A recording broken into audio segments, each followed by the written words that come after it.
Hi guys, sorry to interrupt your viewing, but please subscribe to the channel and like this video. Thank you. I found out about my sister's gender reveal while eating cold pizza in my pajamas, with a half-empty glass of wine on the windowsill, and the TV playing some documentary I wasn't even watching. The real entertainment that night came from my phone. I was lazily scrolling through Facebook when I saw it.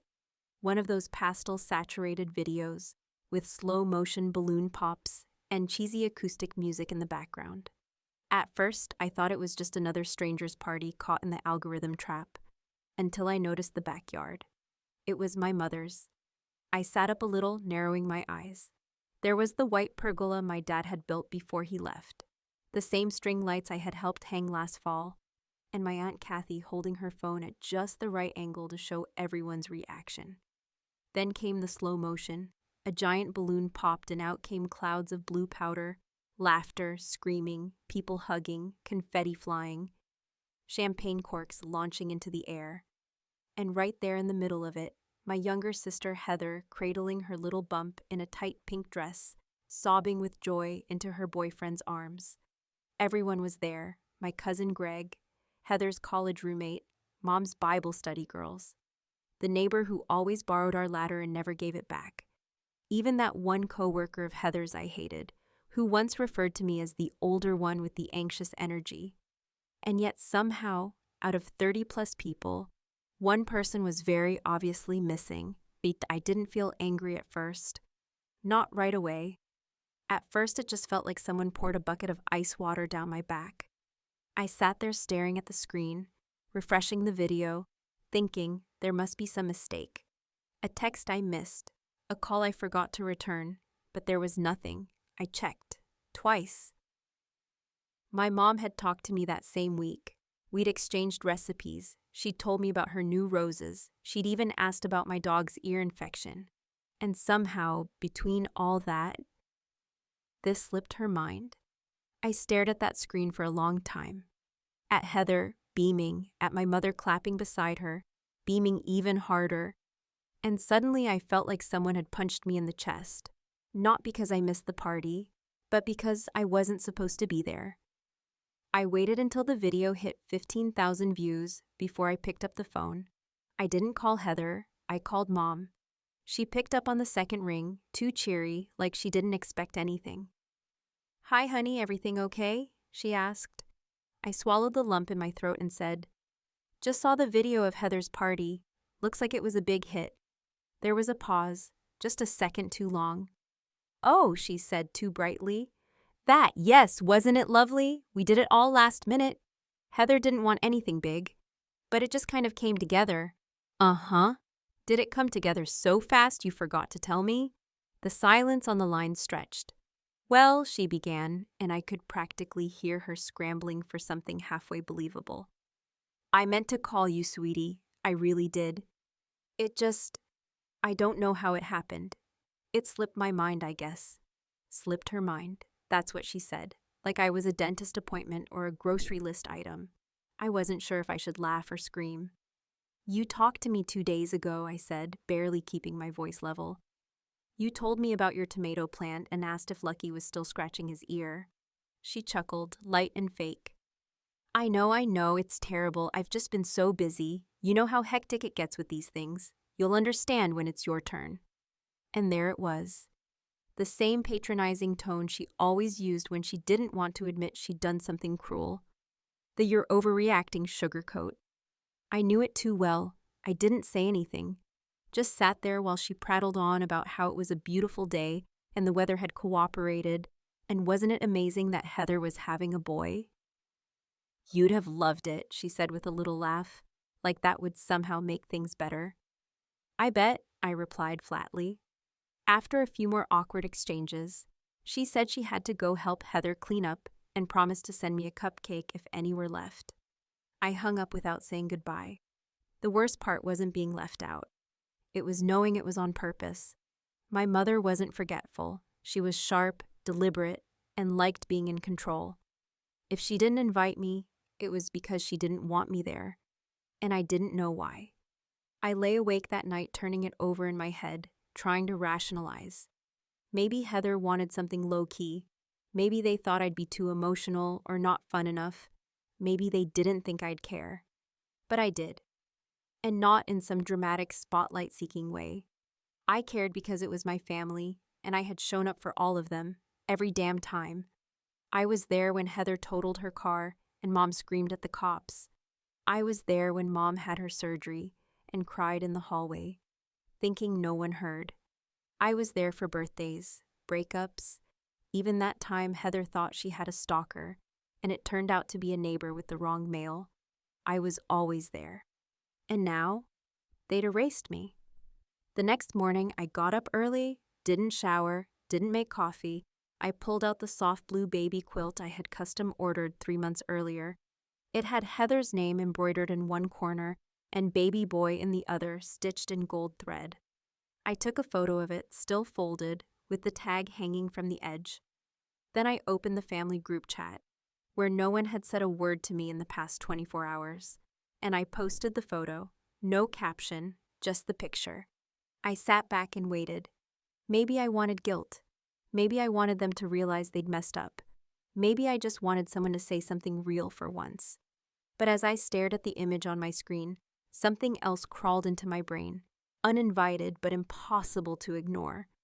Last month, I'd received an odd letter, a payment reminder from a bank I'd never used. I'd chalked it up to spam or a scam. But now, with everything swirling, a cold thought hit me. What if that wasn't a mistake? What if there was something deeper going on? I stood up, opened my laptop, and typed the bank's name into my email search bar. And what I found was the beginning of the end. I didn't sleep much the night after I sent that photo of the quilt into the group chat. I kept checking my phone, waiting for some kind of response, any response. A like, a heart, even one of those awkward thumbs-up reactions my Aunt Janice loves to use on literally everything. But there was nothing, just the image of the baby quilt sitting there in silence, swallowed by the void.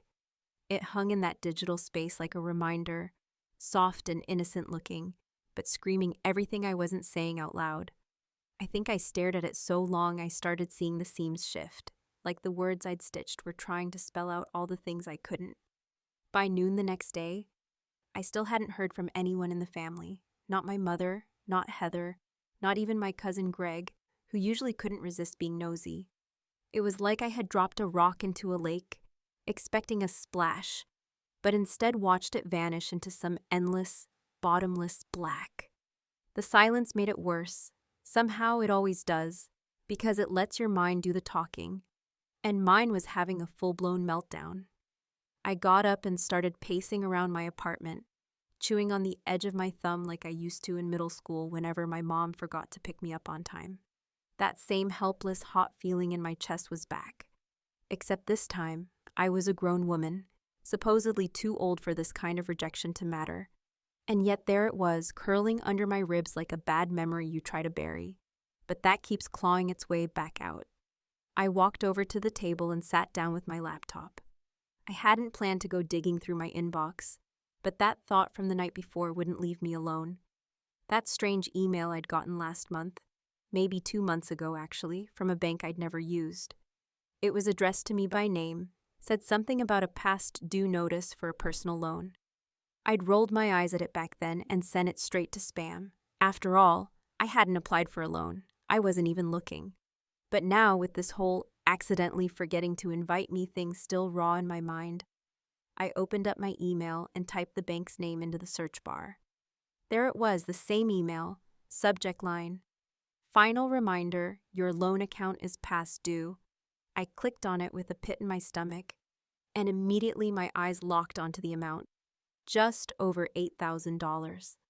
The document had my name at the top, my address, my birth date, and then there it was, something small, something most people wouldn't notice unless they were really looking. Under the secondary contact section in fine print was my mother's phone number. Not a coincidence, not a clerical error, not spam. I sat there frozen, reading and rereading the document. My first instinct was to tell myself there must be some mistake. Maybe someone stole my identity. Maybe this was the kind of thing that happens to people when they don't shred their mail or use bad passwords. But then I remembered something. A throwaway conversation from last year, when my mom asked me, very casually, if she could borrow my social for a credit check. Said it was something to do with a cosign on her new washer and dryer. She made it sound innocent, almost laughable. I told her I didn't feel comfortable, and I thought that was the end of it. Apparently not. I clicked on the attachment again, zoomed in, looked through every page.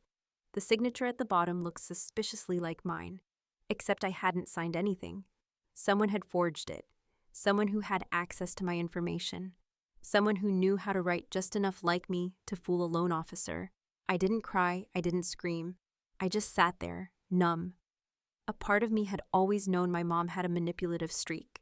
She was the kind of person who always needed to be the center of attention, even if it meant controlling the narrative. But this was a different kind of betrayal. This wasn't emotional games or guilt tripping. This was stealing. This was deliberate, calculated. I opened the family group chat again and stared at the baby quilt I'd posted. For a moment, I hovered over the delete button. Maybe I should just let it go. Be the bigger person. Pretend this was just some weird, terrible misunderstanding. But then I remembered her voice on the phone, the forced laugh, the faux surprise. The way she said, it just slipped my mind, like my existence was some mildly inconvenient to-do she forgot to cross off. So I added something else to the chat. I didn't write a message. I didn't preface it with any drama or explanation. I simply attached a screenshot of the loan document. I cropped out the signature, left in the bank name, the amount, my full name, and that little line with her number listed as the secondary contact. I made sure it was readable. I made sure it was clear. Then I hit send and waited. For 10 minutes, nothing happened. Not a sound. Then I saw the typing bubbles appear. One from my cousin, one from Heather. Even my Aunt Janice was typing, but then they stopped. No messages came through. The bubbles disappeared, like the whole chat room had taken a breath and decided to hold it forever. I locked my phone and walked away. I didn't need to see what they said. Not yet. I had planted the seed, and something told me it was going to grow into something much, much bigger than I expected. That night, I laid the quilt back in its box, sealed it with tape, and shoved it into the back of my closet. It didn't feel like a gift anymore. It felt like evidence. Evidence of everything I gave, everything I offered, everything I was willing to do, versus what I actually received in return. And if they thought this was the end of it, they had another thing coming. Because if there's one thing I've learned, it's that when someone pushes you out of the frame long enough, you either disappear or you set the whole picture on fire. It started with silence, the kind of thick, suffocating quiet that makes you start to doubt yourself, not just what you've done, but who you are. After I dropped that screenshot into the family group chat, I didn't stick around to watch the aftermath unfold in real time. I knew better. I'd grown up around these people. I knew exactly how they operated when things got uncomfortable. When someone told the truth in a room where everyone was invested in keeping up the lie, they didn't fight back right away. They didn't confront. First, they froze. They let the tension build, hoping someone else would speak first so they could ride the wave or backpedal if it didn't go their way. But I wasn't a little girl anymore, and I wasn't going to sit there begging for acknowledgement from the people who had pretended I didn't exist at a damn party held in the house where I practically raised my sister. Still, I checked the chat. Of course I did. Even when you tell yourself you don't care, curiosity has a way of prying you open like a crowbar. The first person to respond was my cousin Emily. Neutral, polite, always the peacemaker. "Is this real?" she asked, clearly uncomfortable but unwilling to ignore it. Her text was followed quickly by a string of question marks from my dad, who was never actually in the loop about anything unless it directly affected his cable subscription or his golf game. Then came my Aunt Janice with the kind of message that made me want to bite my own fist. "I don't think this belongs in the group chat, sweetheart. Maybe you should talk to your mom privately." Privately, that word hit me like a slap. As if everything about this wasn't already private. As if I hadn't kept things quiet for years, swallowing every slight, every weird financial conversation. every manipulative guilt trip and half apology just to keep the family peace. No one had a problem when I was being silent. They only started squirming the second I said something out loud. Still, no word from my mother. Nothing from Heather either. Just a growing number of little seen-by indicators underneath the messages. They were all watching, reading, processing, and doing absolutely nothing. I left the chat alone for the rest of the day. I went for a walk. I scrubbed my kitchen tile. I called my friend Lena and told her the whole story in one breathless rant, while she gasped at all the appropriate moments and ended the call with a very serious, "Girl, I think it's time you burn the whole damn bridge." For once, I agreed. By the time I checked the chat again that evening, half the members had gone silent. Heather still hadn't responded, though I saw she'd been online. My mother hadn't left the chat, but it felt like she had. Not a word, not a single reaction. It was like I had aimed a spotlight straight at her and she'd managed to vanish into the floorboards. The next day, it got worse. I woke up to a voicemail from a number I didn't recognize.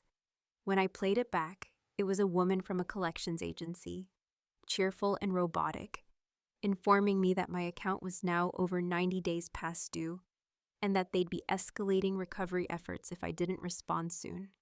I sat there listening to that chirpy tone, to her rattling off my name and my supposed account number, and something in me shifted.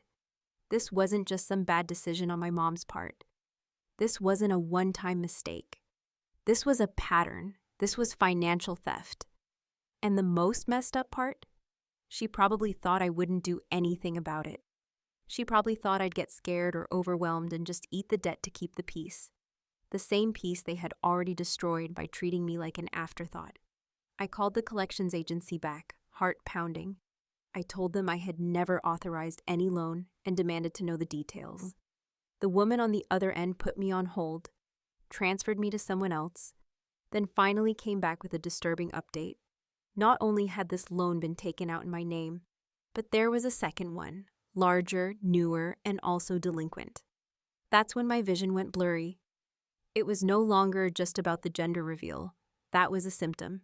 The disease had been growing for years, right under my nose. I spent the next few hours digging through old emails, piecing together every weird financial conversation I'd ever had with my mother. There were signs, so many signs. The time she asked to borrow my address, just to get something shipped. The time she casually mentioned checking my credit score, just for fun. The time she cried on the phone and made me feel like a monster for saying no when she hinted at needing a co-signer. My phone buzzed again. This time it was Heather, direct message. "What the hell is going on?" she wrote. I stared at the message, unsure how to respond. Was she genuinely shocked? Or was this just another performance? I took a breath and typed back. "You tell me. You were there. You knew I wasn't invited." Another pause. Then she wrote back something I didn't expect. "I didn't know you weren't invited. I thought you were busy, that's what Mom told me." Of course she did. The queen of plausible deniability. Tell everyone a different version of the truth. Make sure no one talks to each other long enough to connect the dots. Divide and conquer. Classic. "She stole my name, Heather," I wrote.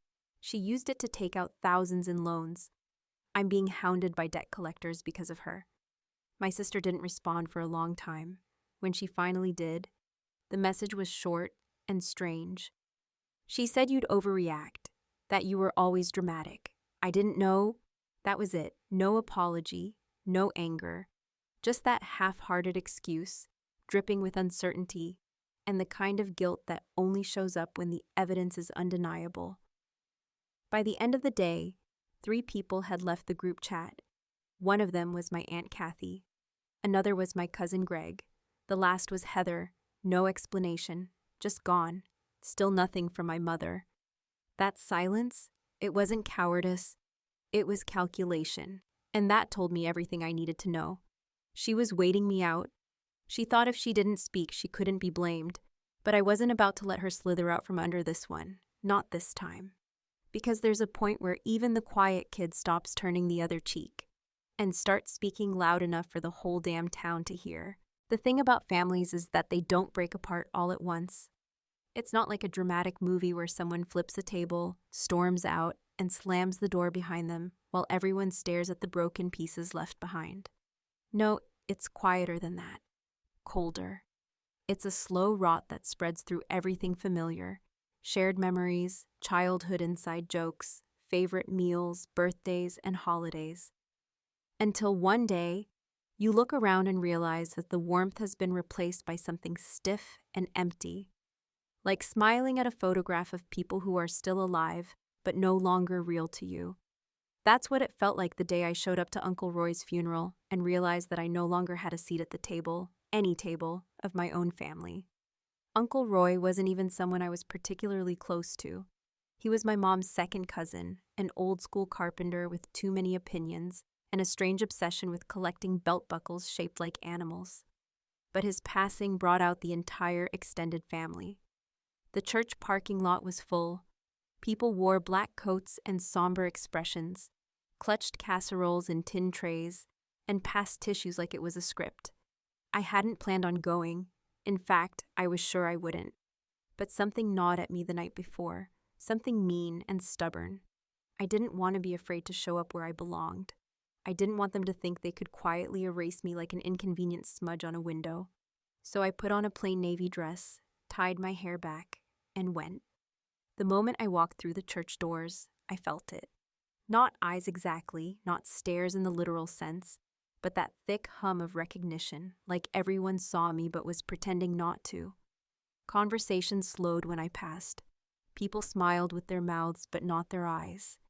I spotted my cousin Emily near the front pew, and when our eyes met, she gave me the briefest nod before turning away, as if the contact alone had burned her fingers.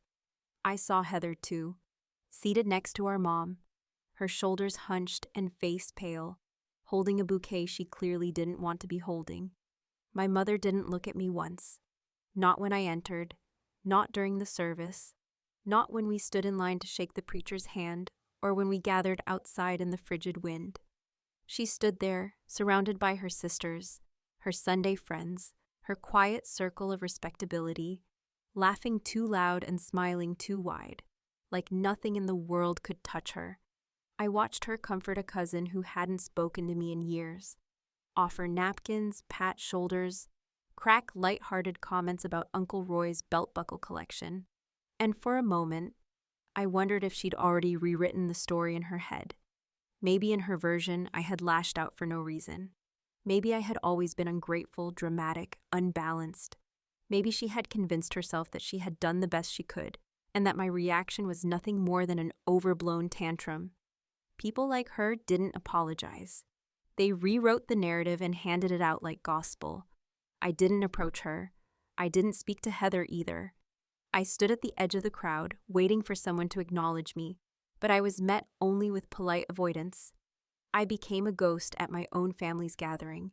No arguments, no whispers, just the unbearable weight of absence where connection should have been.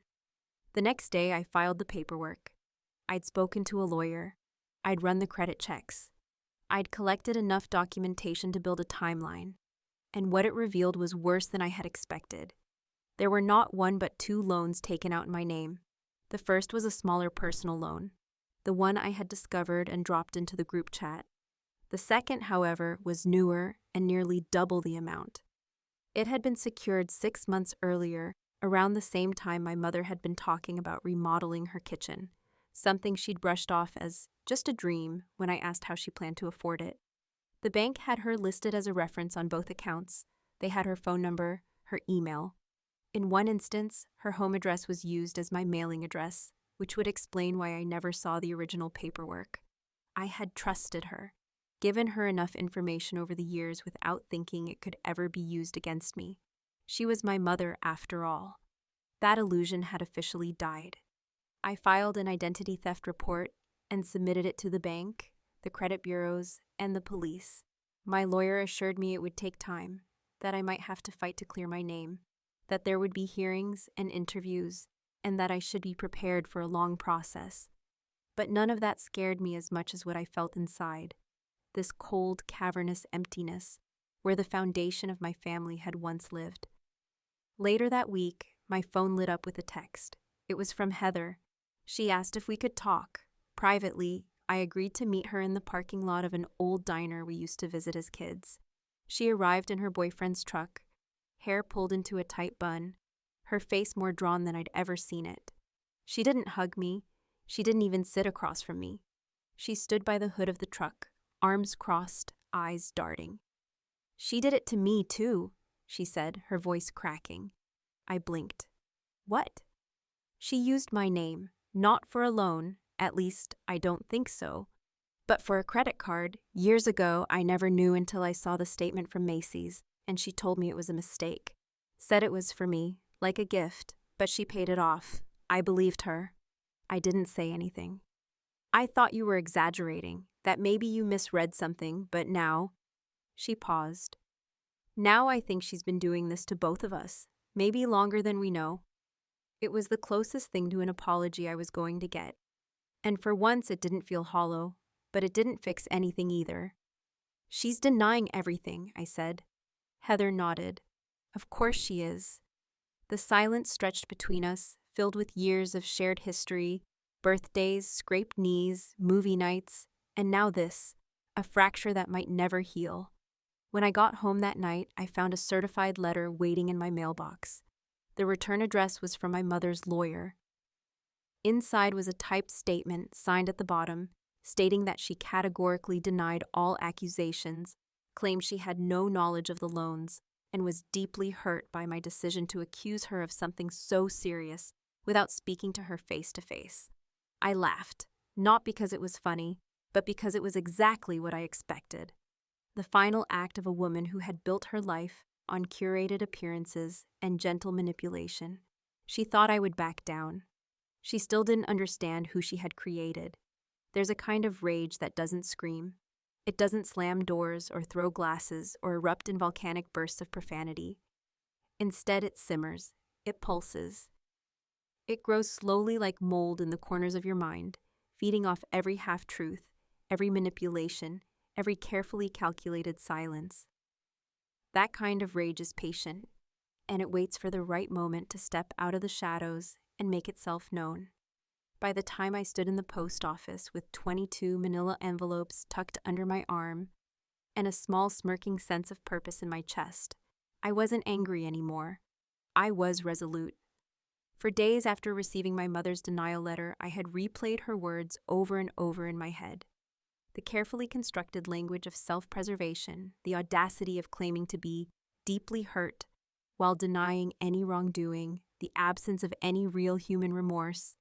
It was all textbook manipulation. She had no intention of admitting what she did, and even less intention of facing the consequences. She had probably imagined I'd be too embarrassed, too afraid of stirring the pot, too sentimental to turn my back completely. What she didn't realize, what she could never have predicted, was that she had taken something from me that was worth far more than any dollar amount on a forged loan document. She had stolen the last fragile thread of trust I had left in her, and I wanted her to feel it. I spent that entire weekend gathering names.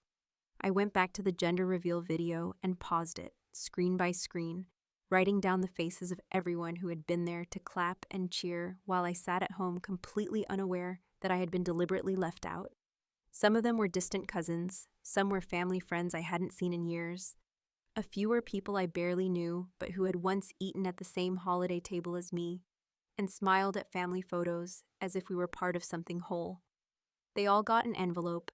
Each one contained a printed copy of the loan agreement, with my name at the top, and my mother's contact information listed clearly in the coordinator section.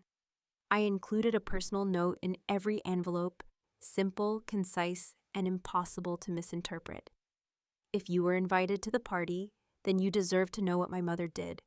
While you were watching balloons burst, I was receiving debt notices for a loan I didn't take out. Under a name I didn't give her permission to use. You don't have to respond. I'm not asking for your sympathy. I just wanted the truth to be as loud as the celebration I was never welcome at. Some people might call that petty. Some might even say it was cruel. But the truth is, I didn't do it for revenge, not in the theatrical, vindictive sense. I did it because there is power in refusing to be erased. There is power in saying, You will not do this to me quietly. You will not get to rewrite the story without pushback. I didn't need to scream. I just needed the silence to end. And if my mother wouldn't speak the truth, then I would make damn sure it echoed through the walls she had built around herself. I mailed every envelope with steady hands. I didn't look back as I walked out of the post office. I didn't second guess it. That night, I opened a bottle of wine, not to celebrate, but to breathe. I sat on my balcony and listened to the wind moving through the trees. And for the first time in weeks, I felt like I had done something that mattered. Not for them, for me. A few days passed. Then the fallout began. One by one, I started getting texts. Some were short and awkward, variations of "I had no idea" or "Wow, I'm so sorry you're going through this." A couple were more heartfelt. An old friend of the family told me she had always suspected something strange, that my mother had a way of bending reality to suit her mood. One of my uncles emailed me, quietly offering to help with legal costs if things escalated, but most stayed silent. They saw the truth and chose to pretend they hadn't. That didn't surprise me. What did surprise me was how fast my mother disappeared. Her Facebook was gone within 2 days. Her church group chat removed her as an admin.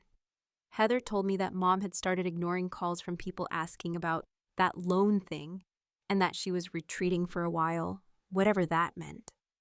I didn't press, I didn't need to. It was working. Heather and I started talking more often after that. Not like sisters, at least not right away, but like two people who had survived something together and were still trying to understand what it had done to them. She told me she was scared, that she felt like her whole world had been built on something false. I told her I'd felt that way for years. She asked me if I thought we'd ever be okay again. I told her I didn't know, but I didn't say no. Weeks passed, then months. Life went on as it always does, even after the deepest betrayals. I filed every form, challenged every fraudulent charge, followed every bit of legal advice I could afford. The damage to my credit would take time to undo, but it was already starting to heal. The bank eventually acknowledged the forged signature. The second loan was formally flagged as identity theft. There were still pieces to clean up, but I was no longer drowning. I was swimming my way out. And then one afternoon in early spring, I saw her. I had taken the day off and gone for a walk in the park. The same one I used to visit as a teenager when I needed to clear my head. The sky was pale blue and the wind was soft, the kind that carries the first scent of flowers blooming. I turned a corner near the playground and there she was, my mother standing across the path, holding Heather's baby in her arms. The boy looked just like his father, but with Heather's serious eyes. He was laughing at something, gurgling, tugging at her necklace. She looked up. Our eyes met. She didn't smile, neither did I. We didn't wave. We didn't nod. We just stood there for a long, breathless moment, surrounded by the laughter of children and the rustling of leaves. There was no apology in her face, no recognition of guilt, but there was something else, an unease, a weight, a quiet understanding that whatever power she had once held over me had vanished. I turned and walked away, not because I was angry, not because I was scared, but because I didn't need anything from her anymore. She had taken my name and tried to bury it in debt, in silence, in shadows, but now it was the only thing echoing in every room she walked into, and no amount of denial could ever make it quiet again.